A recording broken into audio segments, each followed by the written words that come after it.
Good morning, Libra risings.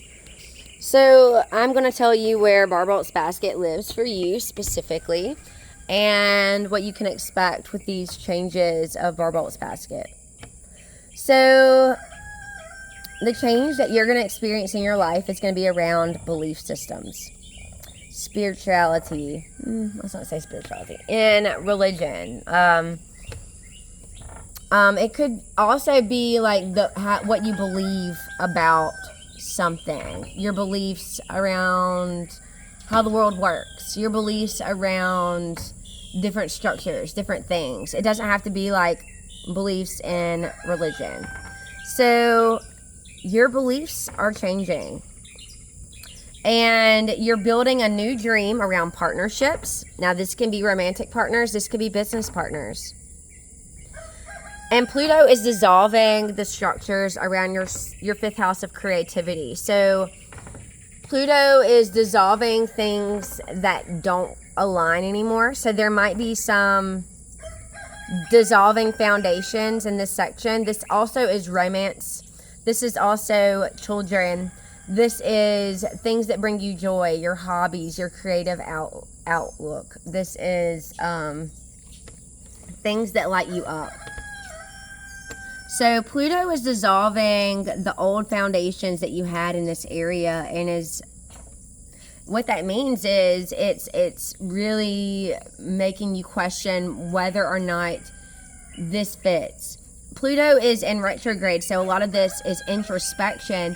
But what Pluto does is he makes it so uncomfortable that you can't pretend it's not there. Pluto turns up the heat and makes it so hot you're like, I gotta get out of these clothes. I can't sit like this anymore. You know what I mean? And so Pluto is there to dissolve the foundations around how you used to do creative things and how you used to, I don't know, for you specifically, how something to do with children, foundations around children, the foundations around romances for you. Now we do have Jupiter and Leo in your 11th house of friendship.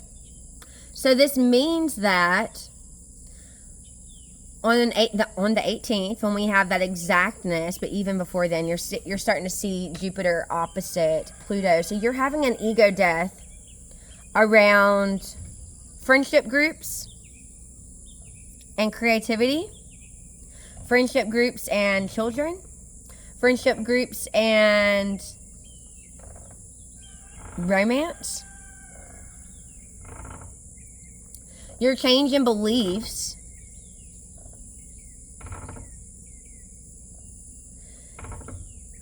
is in your 9th house. And you're rebuilding a new dream around partnerships. But first, we need to get rid and dissolve the old structures around romance, children, things that bring you joy. And not hang on with ego to outdated friends that we hold dear. Friends that we are very proud of, friends that don't fit the mold anymore. They don't align, but we don't want to hold on with ego to things that aren't meant for us for this new upgrade. So sometimes we have to let go of, and that would be a loosening. Cancer is in your 10th house of work. So this is where you've been softening for a year in these Cancer energies around career and work. And Mercury is here in your 10th house in retrograde.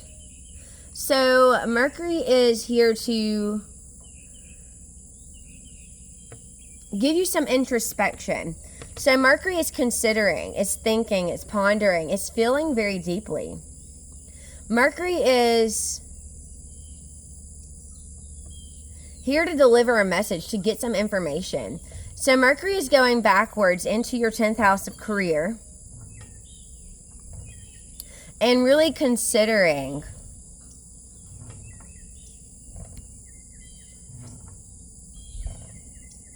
He's coming to deliver a message too, so be aware if there's anything that pops up around career or job or public self. Because Mercury's going to be delivering messages here. This is a very sensitive area of your life right now. This can feel very deeply. You have a very deep, you have maybe a very deep feeling around this theme. Virgo's in your 12th house of subconscious. So Venus goes into Virgo. It's going to be conjunct the South Node in Virgo, which is going to be a release, a letting go. So something after July 4th, July 3rd and 4th, when you had a change in beliefs, something came up and affected Venus very deeply. And Venus in your 12th house of subconscious lets go of something that the South Node says you can't take with you. This doesn't fit the new mold. This doesn't fit the new alignment. So Venus is being forced to let something go. And in your 12th house, this could be letting go of hidden things. This could be letting go of addiction. This could be letting go of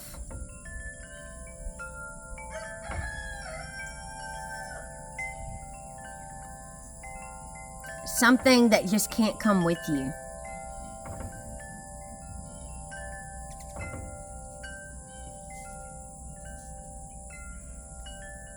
Hummingbirds. So that's happening in your 12th house of subconscious. Now, Taurus, I want to note two things for you, because Taurus is in your 8th house of intimacy, of shared resources, of secrets. And this is where Chiron is. So you're going to feel Chiron moving in this 8th house in your Taurus areas. And this could be an old wound feeling, like something that's sensitive, something that's tender, that comes up around these themes, around shared resources, around other people's money that you might feel. This is going to be ongoing. So this is just something you need to be aware of. Now, the wounded healer wants you to heal. So definitely you might not be as woundy. This might be a past sensitive spot, but it might come up. So I just wanted you to be aware. The 8th house is where Chiron is moving. This is your wounded healer. This is the medicine man. He wants to figure out what's wrong and then heal it. So other people's money, intimacy, secrets, taboo topics. This is where Chiron is moving through. And in Sagittarius is in your 3rd house of communication. And this is where Black Moon Lilith is right now. So this is definitely going to be you speaking with sharp, honest tongue. This might be very, because it's communication and you want to express yourself. Sharp, honest tongue is like the rebel. You know, he's going to speak, or she's going to speak, but she's going to speak very directly. In Sagittarius, Black Moon Lilith loves to speak her truth. She likes to be independent. She doesn't want to be held down. So she doesn't want to be held down in communication. She wants to be able to say exactly what is needed to be said. So that is Black Moon Lilith for you in your 3rd house. So be aware of that kind of rebellion spirit, because this is where she is. And this is going to be something that you might realize. You're like, why am I acting like this? Why is it like this? And Black Moon Lilith is here, you know. So let's talk about a couple of aspects and how they might show up in your house. So at the beginning of this week, Venus is squaring Uranus. So just like I said earlier, whatever was felt on that July 3rd or 4th conjunction, Venus took it personally. And there is some tension between the new beliefs and her subconscious. There is some tension between maybe things that are hidden and her new belief systems. Maybe addictions and her belief systems that she has to loose, that she has to let go of.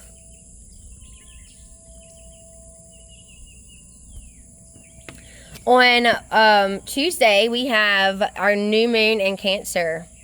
This is definitely going to be new opportunities that present themselves in the areas of your 10th house of career or public self. So new opportunities in the Cancer areas of your life.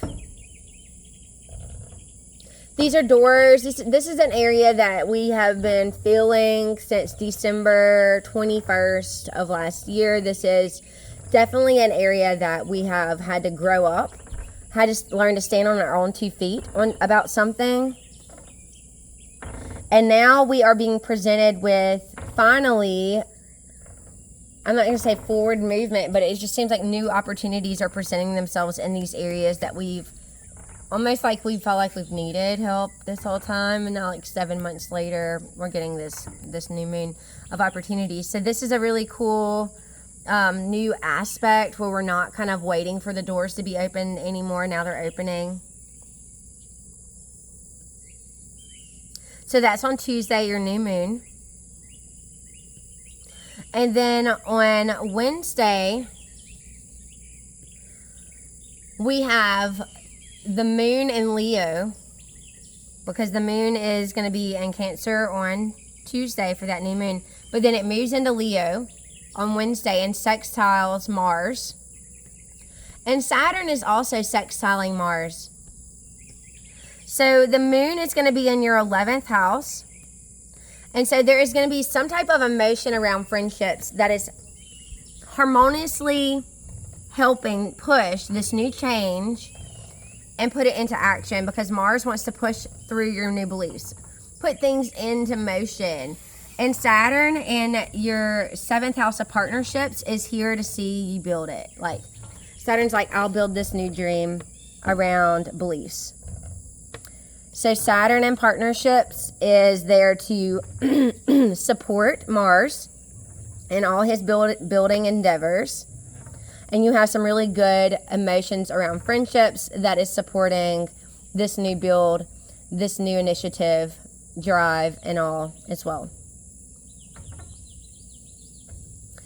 The only thing I forgot to give you a heads up on, and is the Sun Mercury Cazimi on Sunday is going to be in your 10th house. So this Cazimi, remember, is clarity, it's insight, and this is in your 10th house of work.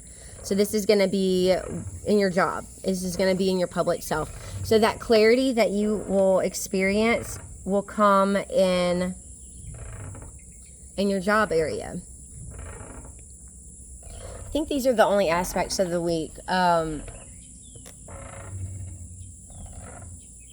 So yeah, man, I feel like it's gonna be a good week.